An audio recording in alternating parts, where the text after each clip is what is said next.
Okay, this is my fourth Patreon request. This is from my good friend Ethan. I've known Ethan since 7th grade. I went to middle school and high school with him and his brother. So this review will have spoilers, fair warning. I saw this movie in theaters. I was a little stoned when I watched it. It came out a couple months before I got sober. I was stoned, but I wasn't fucked up.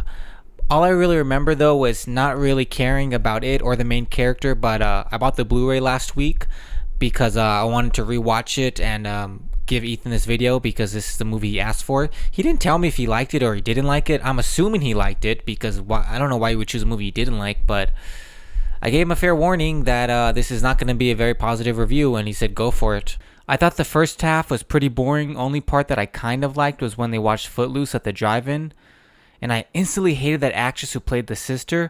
I don't know, I just instantly did not like her or her performance. Johnny kills that guy played by the rapper with the weird teeth, Danny Brown, because he got the tickets to the boxing match. And that was an okay sequence when they go to the casino to watch the fight. I mean, this movie looks really good, but I think that's also a disservice to the movie because it looks almost too clean. They should have given it a more gritty look. The cops give him $4,000 worth of cocaine to cut up into crack rock and sell it so scumbags trust him. He sells it, then stops, gets shot, and Johnny goes to prison and he's done. The police leave him alone and they don't put his father in prison, which was why he worked with the cops in the first place. But then he gets that one chick pregnant and convinces his father that they need to sell drugs to have a better life and also to save his drug addicted sister and to support his baby. But when Brenda, the baby mama, her toddler brother comes and tells Rick that she had his baby, that was fucking stupid. I genuinely hated it. The cops are scumbags and they fuck him over after they get him to sell out Johnny's ex-wife and her connects, but they're right. Rick was out of the drug trade and he decided to get back in, and his dad helped him because they wanted money. You want money? Be a man and get a real fucking job. I don't feel bad for Rick. Do I think he should have gotten life in prison? No, but he should have definitely done a few years. He was sentenced to life, but he ended up doing 32 years. I watched a few documentaries on him, and I would have said I felt a bit more bad for him now seeing the documentaries, but he got busted for running a stolen car ring while in prison. So he still has a criminal mentality and isn't afraid of breaking the law to make money. I don't hate the guy, but I definitely don't feel bad for him. I do think the government made an example of him, and he argues it was because he put so many respected but crooked cops away, and their connects punished him for it because they were embarrassed. Maybe he's right, maybe he's not.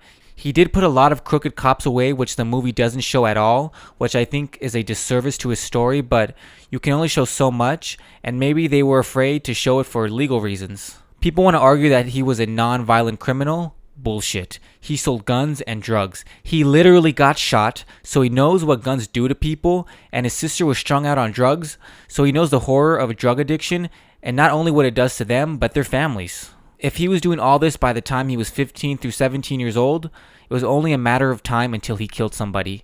He literally tells his father, "We're already killing people by selling guns, we might as well make a profit and sell drugs." When the grandpa says, "You took a life," it felt so forced. Bruce Dern is too good for this movie. I don't like the cops in this movie. They're assholes and they do fuck Rick in the end. And yeah, you can argue that they should have never worked with him since he was only 15 years old. And that's a valid point. But if you want to get drugs and guns off the street, you gotta play dirty sometimes. And that's what they did. Just like Rick played dirty to make money even before he met the cops. And it totally skips over when he sells drugs and sets up Johnny's ex-wife. I don't feel bad for that bitch. Fuck her. She was a drug-dealing queen hoe. It's weird how it just completely skips over this stuff. They should have shown this instead of all the boring stuff of him hanging out with the young drug dealers and getting addicted to that lifestyle in the beginning. I mean, yeah, it was just way too much in the beginning of that stuff. I guess it's him getting addicted to the lifestyle and getting used to money. And it's like, okay, so that's why he did it. And I don't know. It just all felt like a disservice. And they just totally skip over that. The drug dealing, the actual drug dealing, and the actual setting up, which is like the really important stuff of the story just totally skips over it. Maybe if he didn't spend so much money on all those stupid gold chains, he wouldn't have needed to sell drugs the second time after working with the cops. Seriously, he buys the baby mama some Cheerios and him multiple loud ass chains? Fuck this kid. I blame his dad for most of this. He raised him with a criminal mentality and also got him doing illegal shit by selling modified guns to drug dealers, and he would have never helped the cops if he didn't want to protect his dad. And his dad helped him sell the drugs. Fuck his dad too. Am I supposed to feel bad for the dad that his son, drug dealing, gun dealing son, went to prison? I don't feel bad for any of these people. I did a good amount of research on this story and found out that his dad was ratting to the cops too, even before his son. The problem with this movie for me, besides it not being that interesting of a story or a film in general, is that it has an agenda. It picks Rick's side and feels bad for him and wants us to feel bad for him.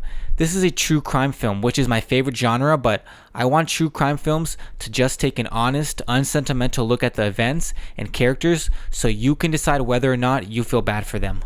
I really want to thank all my Patreons. I truly appreciate it. And if you want me to review a movie, I'll put the link in this video description. So I'm Jacob from Cinema Junkies. Thanks for watching. Keep watching. And you guys know how YouTube works. If you like this video, hit that like button, subscribe to this channel, and you can follow me and direct message me on Instagram at cinemajunkies_.